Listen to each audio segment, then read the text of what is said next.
The Code 3. A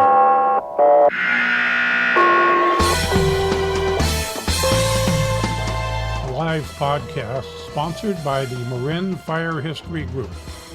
All about the history of the fire service in Marin County, California.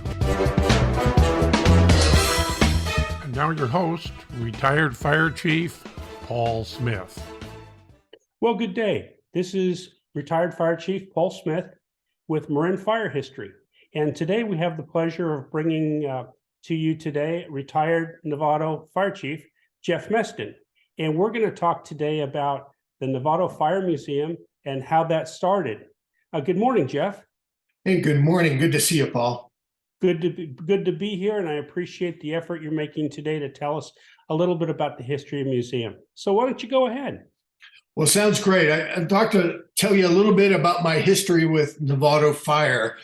I was the second individual hired from the outside, and I came in at the rank of Battalion Chief Training and Emergency Medical Services. And my time at Novato was one of the best in my careers. I was there and lucky enough to be the fire chief during the 75th anniversary of the fire district, which was established in 1926. And what the Historical Society decided to do in conjunction with the Chamber of Commerce was to have a parade in our honor. So with that, I went and acquired a 1928 Model A fire chief's car and decked it out to look like the Novato, what a Novato vehicle would look like. We used that in tandem with the Model T fire truck that Fireman's Fund had. So that was a really big day for us. We got to lead the parade. It was just wonderful. Moving along, one of the things that we were really proud of was our tax measure C, where we took our existing paramedic tax and raised it and added an annual inflationary clause. We were the first fire district in the state of California to be able to make that happen. And that has really provided adequate funding for the operations that exist today. One of the things that we promised with Measure C was that we would put paramedics at every station on engines and staff that throughout. And then we added Fire Station 5, which is down in the Hamilton Air Force area, which was expanding. So part of our process was that we had 5 engine companies, a fully staffed ladder company, and then 2 paramedic units during my time with them. In addition to that, we recognized that our staff was growing and we needed to move out of the headquarters fire station. And we bought a building that was a State Farm Insurance building.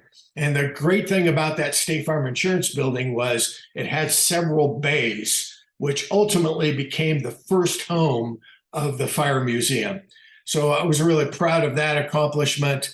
Getting back to the administration building, as I looked at those several bays that they used to bring cars into to inspect them after a car was damaged for the insurance company, I always tried to preserve that area. I didn't want anybody messing with it. I had the authority at that time to be able to make that happen. So I went to the board of directors at that time and said, here's my idea. I'd like to really highlight our history. One of the things that I noticed when I went to Novato was we weren't very proud of our history at all. Once we got a new piece of apparatus, we got rid of the old thing. We never really had anything left behind. And I had some real strong allies in that. I had Steve McCubbin, who was one of our volunteers and ultimately on the Novato Fire Foundation, which I was instrumental in setting up. Ray Dwelly, again, one of our longtime volunteers who worked closely with the city's Historical Society. And then King Cavallero, who really had hoarded a lot of the history of the Novato Fire District. And between the 3 of us, we decided that we would start decorating that. I had a pretty sizable personal fire collection during that period of time. So slowly but surely, I started moving things over to the museum.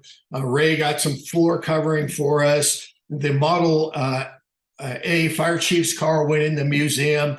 And our thought process was that our students and the citizens really deserved the ability to be able to look back at Novato Fire's history, really great history, and learn about that. So we set up that museum so that school kids could come in, learn about fire safety, but more importantly, learn about the Novato Fire District. We went high and low, went to all of our volunteers and acquired old photographs and historical items that hadn't been thrown away. So that was really the makings of the Fire Museum. And one of the great honors that I was bestowed with when I retired was the board of directors, instead of giving me a plaque or a gift certificate or a gold watch, they named the Fire Museum after me. So that became the Jeffrey A. Meston Fire Museum, which, tickles me to this day. I talk about it all the time as my fire service career has continued and still does to this day. And it was really, really, really important when you think about from 1926 to at least 2006 when I was there, that we took great care in highlighting what went on. I believe very strongly that those of us in the fire service stand on the shoulders of those that came before us. And when you think about Novato, we were the most northerly area within the county. We were kind of the cow town, so to speak, in the early days. And we had the ability, and because of our population growth, quite honestly, to be able to expand and get bigger and get bigger and get bigger. And with that, as our equipment changed, as our facilities changed, we really had a spot to be able to make that happen. The decision was made after I left to take that original fire museum and move it over to the Redwood Boulevard fire station. I was actually there when that station opened and had an office there as a training and EMS guy. And right now, in the space that used to be where our admin clerks and our admin support team was, that is now part of the museum. So it's really quite a justice to the men and women that work for the Novato Fire Districts, and certainly to the citizens that we serve. Let's go now to the Novato Fire History Museum, where you'll meet Steve McCubbin, who formerly served as both a volunteer firefighter and fire district director, along with Novato Battalion Chief Eric Messenberg. Both of these guests were instrumental in making the museum what it is today. Welcome, gentlemen. So this would be a good time for Eric to introduce himself. Eric's a paid firefighter with Novato, but started off in the volunteers, so has quite a bit of history himself. That's right. The volunteers coached me up right out of high school in the 90s, working with Steve and Ray Dwelly and all the volunteer firefighters in the 90s, showing us how to get into this great job and to appreciate it and to do it for free for a while and really get to know how fun this is and what a gift it is to be able to come here and do this for what eventually became a paid job. So I was hired full-time as a firefighter paramedic out of the volunteers in 2001. Was promoted to captain in 2009 and battalion chief in 2020. But probably most importantly, throughout those years, I've maintained my volunteer spirit with Steve here, volunteering to be on the foundation board and run some of the programs that are involved in the foundation, such as fire squirts and helping out with the golf tournament, and being able to bring this great museum that Steve and Ray and Chief Meston first created over at the administrative building. We brought it here to Station 1 so that it could be more readily used by the public and be able to have the firefighters who are working and living here be able to come and see all this neat memorabilia and get a little flavor for 100 years of fire service here in town. Yeah, the fire district was officially formed in or around 1927.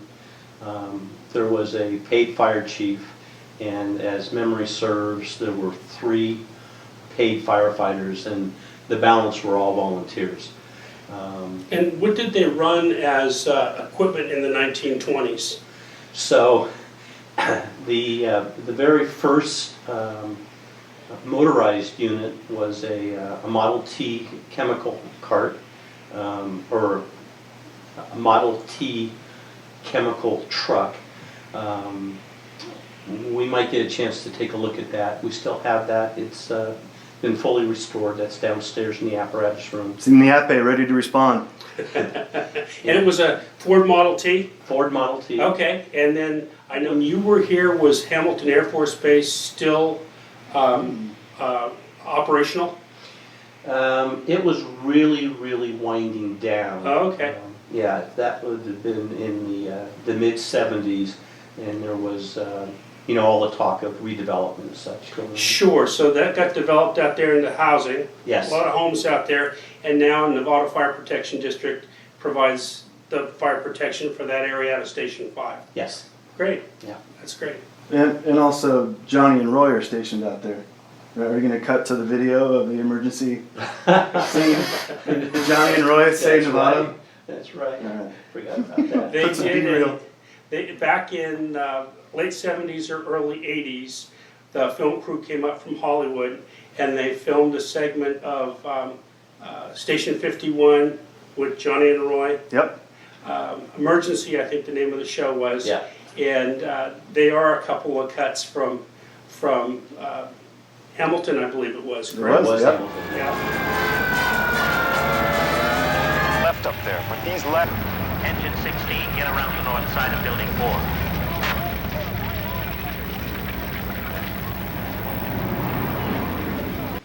Now, were you involved with the training burns out at Hamilton at all? Sure. Yes, Okay. very much so, yeah.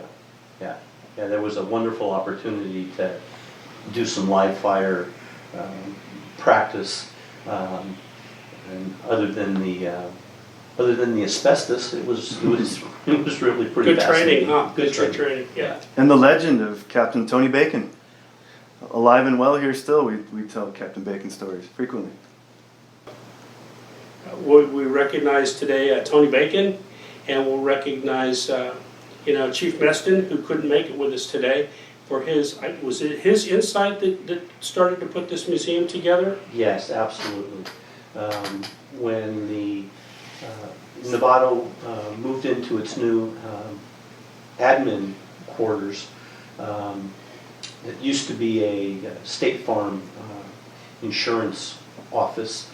It had 3 auto inspection bays, and so Jeff talked about converting that into a museum. Mm-hmm. And so to start, Ray Dwelly and I, along with Chief Meston, sort of laid out what we thought would look good. Jeff gave us the space. Also managed to pay to have some of the painting done, and then Ray and I did the construction, and the museum was born. A little rough to start, but we had lots of artifacts to display. Yep. That had gone back to when the department was first formed. And what was interesting is we started to display the artifacts. More and more artifacts began to show up. People were cleaning out their garage, and it's like, oh, I've got this. Is this something the museum would be interested in? And the answer was always yes. So yeah, that was the beginnings of the museum. It stayed there at the admin building for, gosh, I'm not sure how many years. Probably 10, huh? At least 10 years. And then at some point it was, we need to do a little upgrade. We need to get it away from where admin is today and someplace where maybe the public get a little easier access. And that's when the prospect of putting it here at Station 1, excuse me, Station 1 first came about. And that's where we are right now. That's where they're looking around the room, and I'm looking at old fire extinguishers, an old medical aid box, an old, looks like a defibrillator, some communication equipment, and maybe we can talk a little bit about how things have changed from some of the museum pieces here to what we're using today. So for instance, I see around the room a lot of, they look like, well, the logbooks from the fire stations. Mm-hmm. So how has that changed since we went from an actual logbook with all the runs and the status of the apparatus and who's on duty that day? So Chief, maybe you can tell us a little bit about how you keep track of 5 stations, all the personnel, the admin, and the calls. How are we doing it today? Pencil and paper, I Sure. assume, was Well, going away. We retired. You'll see the 1980s original Mac over there that we used to use to record the weather every day. The logbooks, boy, they died a very difficult, hard death. It took us a long time to transition from the logbook to recognizing that everything we do now is computerized, and it was redundant, and it became sort of a chore that no longer really had a place here anymore, unfortunately. But we kept all the old ones because they're fun to look at and to review. But certainly everything's computerized now. So you have a program, or several programs, Several. that you maintain your inventory, situation status for personnel, Yes, sir. and all of that. Yep, and all real time and access it from any device that has internet. Yep. It's very convenient. Certainly not as fun to flip through a couple pages and see what's going on. And actually there is really good information that used to happen on those logbooks that can sometimes be lost if we don't formalize our transition when we change shifts. Mm-hmm. So we do try and have a good pass off of information since we don't have the old logbook Right. process anymore. Right. Because you look in your logbooks, it tells you who's on duty, who's going off duty, Yeah. who's working overtime that day. If something went out of service, Yep. if there was a particular incident that it caused a lot of use of equipment, there might be gear left somewhere that you have to go track down, maybe some fire hose, or the ones would stick out, the fires, right? We'd use the black pin taped to the red pin that was upside down, right? So if you had a good fire, it'd be in red, and then all the other stuff in black. Yeah. During my time on the board, again, that was the late 90s, I think that's one of the things I'm most proud about is that was that particular board of directors institutionalized the ambulance service, the ALS transport, and the fact that there was a initiative put on the ballot that the Novato population signed off on to actually fund full-time paramedic services. That was a really big deal. Now, when you started, Novato started ALS service, did you run a squad and a transport unit, something like SMEPS did in Southern Marin, or something different? How did you guys run medical aid calls back in 1980, the early 80s? Yeah. The start of that is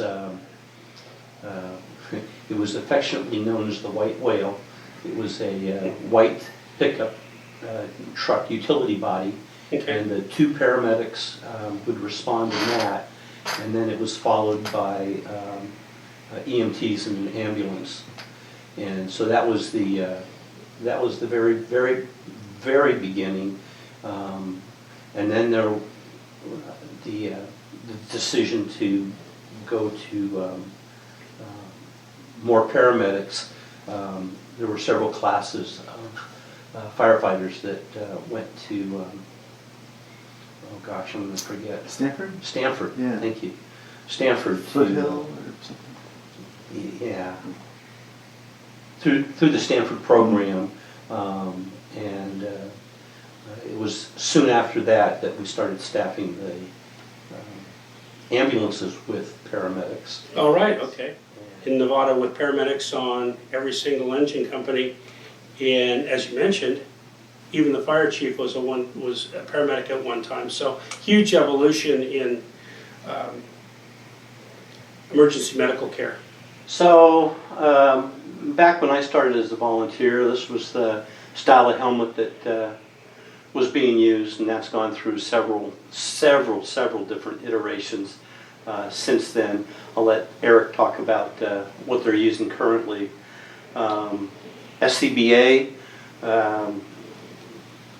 used these. These were all on every one of the engines, and the volunteers became very proficient at using these.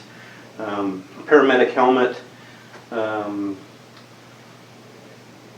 guess that's about it. Steve, when you started, was the district policy, were BAs required on structure fires, or were they up to the firefighter whether or not they wanted to put the BA on?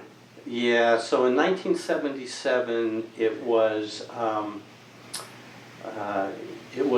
put a SCBA on. Okay. Yeah, already you could tell things were changing. A little more emphasis on safety. Good. Yeah. Well, thank you.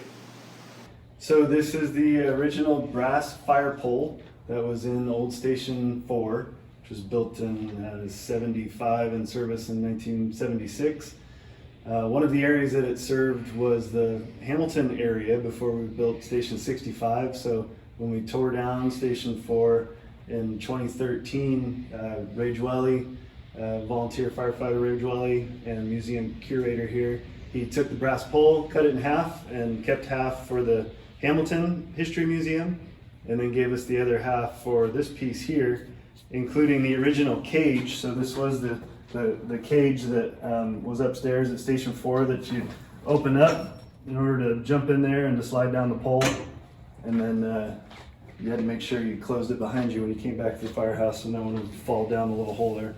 So this bell we still use every night for dinner. Is a way that we can remember Fire Chief George Cavallaro, who died in the line of duty in February 1969. Legend has it that this bell may have been on his chief buggy or on the responding Seagraves that also responded to that same fire. So it was a way to remember George. Still use the bell to get everybody in here for family dinner. Well, I'd like to thank Marin Fire History and the Marin County Fire Chiefs Association for sponsoring this episode of Novato Fire Museum. And again, I'd like to reach out and thank my friend Jeff Meston for joining us today and for his knowledge, expertise, and willingness to help us out with this project. Well, it's an honor, and thank you so much, Paul and Dan, and thank you to the Marin County Fire Chiefs. Been a great organization and continues to be a great organization. I'm still lucky enough to interact with that group a little bit with my role as a California Fire Chiefs Association Executive Director. So again, thank you so much for your time. It's really an honor to be there, and it's really an honor to have served the community of Novato.